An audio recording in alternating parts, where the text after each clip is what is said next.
lahat kayo, mayuwi kayo ng 5,000 cash. Will also receive a check worth 200,000 pesos.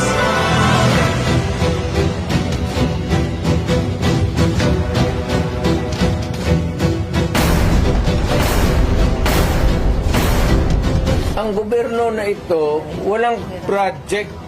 Saan ang pera namin? PhilHealth, 89 billion. Ang naiwan, 29 billion na lang.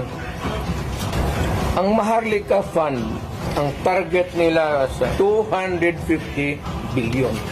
Kinuna nila ang GSIS ng 62.5 billion. Yan, pera rin ng mga taga-gobyerno yang empleyado.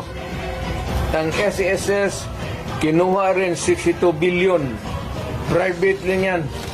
Naubos ni Romualdez sa... Kasi Romualdez, may tag 5,000 kayo ngayon. Kita ko sa CCTV. So, kung walang pera, anong gawin nila? Maghiram.